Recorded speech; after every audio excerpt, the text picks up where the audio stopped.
Assalamualaikum warahmatullahi wabarakatuh. Salam sejahtera untuk kita semua.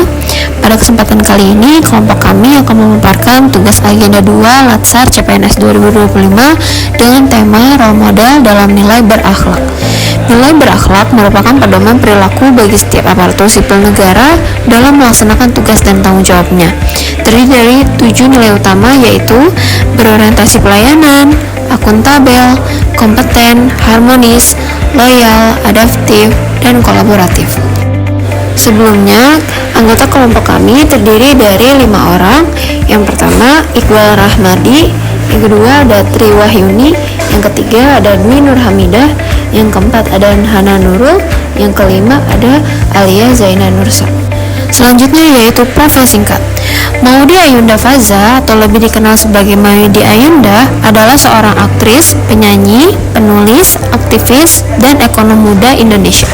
Ia dikenal tidak hanya karena prestasinya di dunia hiburan, tapi juga karena kecerdasannya, kepeduliannya terhadap isu-isu sosial, serta integritasnya dalam membawa perubahan yang positif. Kehidupan dan karir Maudy Ayunda mencerminkan nilai-nilai berakhlak, terutama sebagai generasi muda yang berdaya dan berintegritas.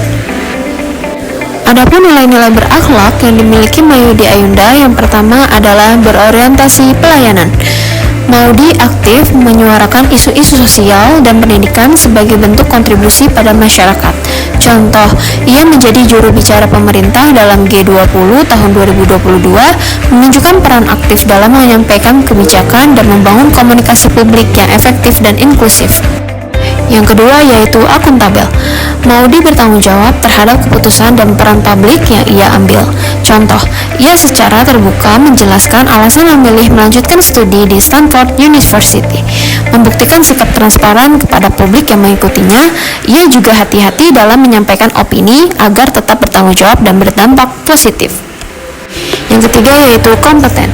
Maudy adalah contoh generasi muda yang berprestasi dan terus belajar.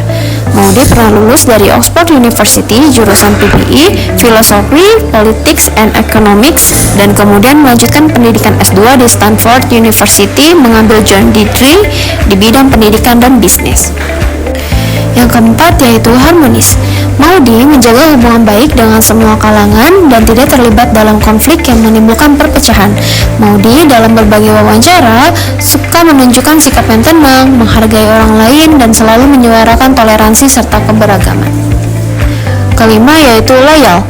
Maudy tetap setia pada identitas dan misinya sebagai anak muda Indonesia meskipun berkiprah secara global. Contohnya, ia pernah menggunakan platformnya untuk mengedukasi dan menginspirasi anak muda Indonesia baik melalui media sosial, karya seni, maupun perannya di ruang publik. Yang keenam yaitu adaptif. Ia mampu menyesuaikan diri dengan berbagai peran dan tantangan yang dihadapi. Contohnya, Maudy bisa beradaptasi sebagai artis, aktivis, mahasiswa di luar negeri, penulis, dan bahkan figur publik pemerintahan tanpa kehilangan jati dirinya. Kolaboratif. Maudy bekerja sama dengan berbagai pihak untuk menciptakan dampak sosial yang lebih luas. Contohnya, ia mendirikan platform edukasi dan literasi digital serta terlibat dalam berbagai kolaborasi dengan organisasi pendidikan dan kewirausahaan sosial. Adapun kesimpulannya, Maudy Ayunda ini adalah role model generasi muda yang mencerminkan nilai-nilai berakhlak secara nyata. Ia membuktikan bahwa menjadi cerdas, peduli, dan berintegritas bisa berjalan bersamaan. Dedikasinya dalam dunia pendidikan, seni, dan sosial menjadikan Maudy sosok panutan yang relevan di era masa kini. Dari sosok Maudy Ayunda, kita belajar bahwa nilai berakhlak bukan hanya sekedar teori, melainkan sikap nyata yang harus diterapkan dalam kehidupan sehari-hari.